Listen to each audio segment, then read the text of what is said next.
In the last 3 years, no place in Asia has been more important for the future development of global politics than the West Pacific area. As the two greatest powers of our time clash, many may focus exclusively over the ongoing conflict between Taiwan and China, but forget the equally important dispute over the South China Sea, where China is battling for control over one of the most important trade routes and an area rich in resources China desperately needs, while defying international law in the process. The South China Sea is located in Southeast Asia, and it is a gateway to the Strait of Malacca, the most important trade route in the world, with trade going through it being 5 times greater than that going through the Panama Canal and 3 times greater than the Suez Canal. Approximately around 60% of maritime trade and 22% of total trade passes through the South China Sea and the Straits of Malacca in most cases, being worth around 3.5 trillion US dollars every year. This includes around 40% of Chinese and 19% of Japanese trade, with this being an especially vital trade route for China, as around 80% of China's oil imports pass through the South China Sea.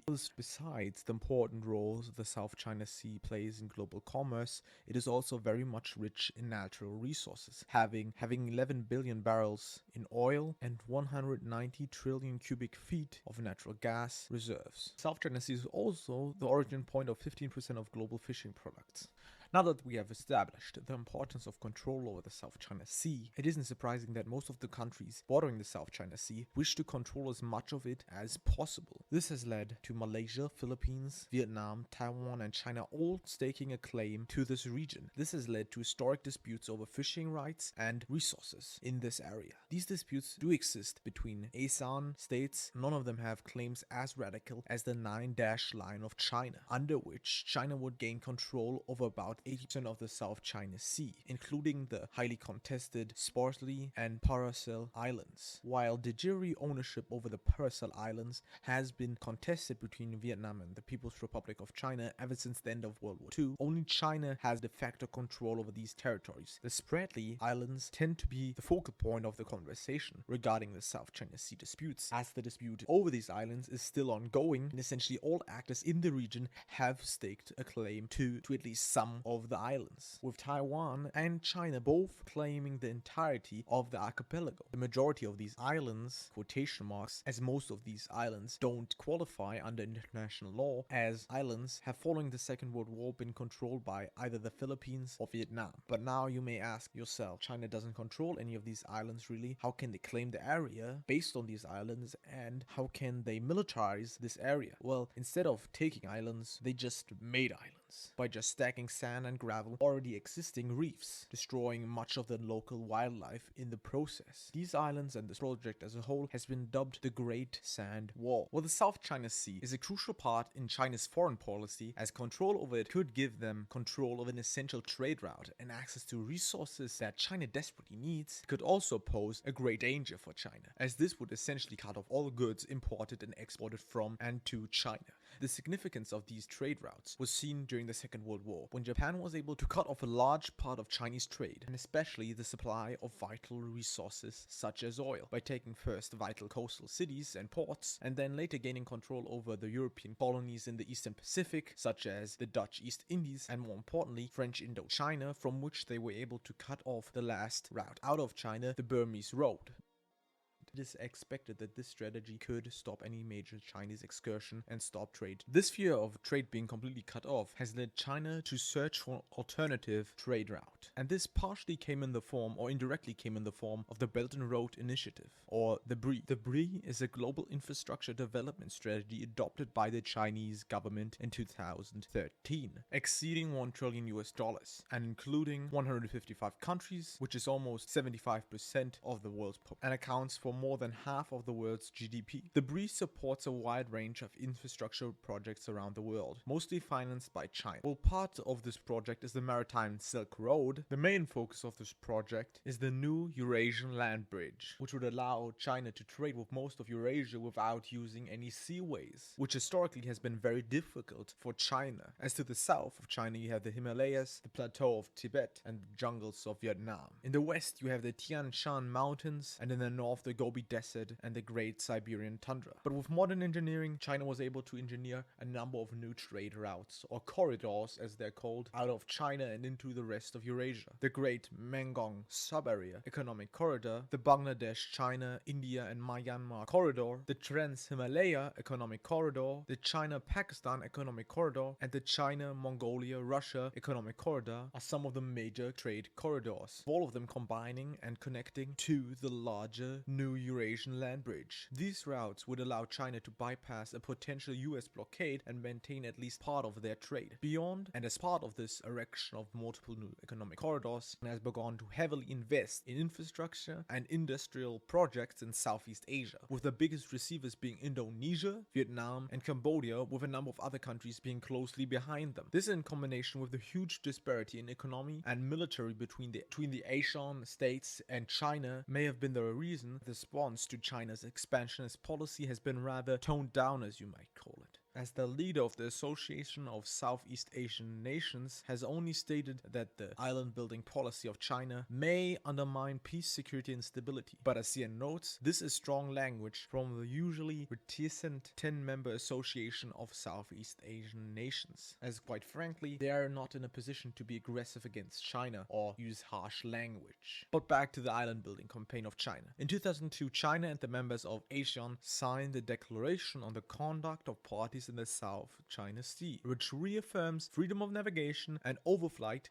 peaceful settlement of disputed territories, and self-restraint in the conduct of activity. This agreement, which aimed to settle the tensions in the area, didn't really go anywhere, as most of the signatories ignored the agreement, especially China. While most of the countries in the regions have participated in at least limited land reclamation, the difference in scope between China and the other ASEAN states is simply unfathomable, as in August 2015, Vietnam, Malaysia, the Philippines, and Taiwan together have reclaimed just about 172 acres of land, while China in the same time period reclaimed territories close to, listen, 3,000 acres of land, but this only until 2015. These actions have repeatedly broken international law by needlessly destroying the habitats of hundreds of species by stacking dirt and sand on the reefs, which would violate the UN Convention on the Laws of the Sea, which China ratified, which states that states have the obligation to protect and preserve marine environments, and that ensures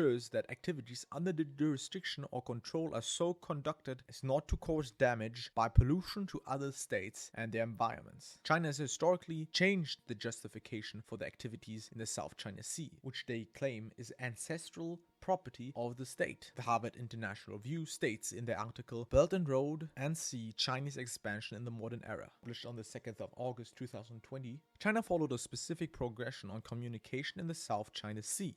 The initial narrative focused on a priority to protect the livelihoods of citizens living on remote islands.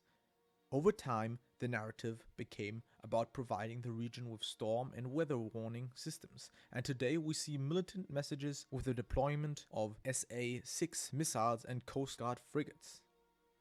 As mentioned, we have slowly seen that China has begun to militarize their newly created islands, as the Fiery Cross Reef, Mischief Reef, and the Subi Reef, the three biggest islands made in the South China Sea, all house military bases, including airstrips, anti-airship missiles, and CIVS missile defense systems. The capabilities of these islands are very much disputed. While on one side you have US Indo-Pacific Commander Admiral John C. Aquilin, who in the Guardian's article, China's fully militarized three islands in the South China Sea, US Admiral says, stated that the function of those islands is to expand the offensive capability of the PRC beyond their continental shore. They can fly fighters, bombers, plus all those offensive capabilities of missile systems. So that the threat that exists, that's why it's so concerning for militarization of these islands. They threaten all nations who operate in the vicinity and all international sea and airspace.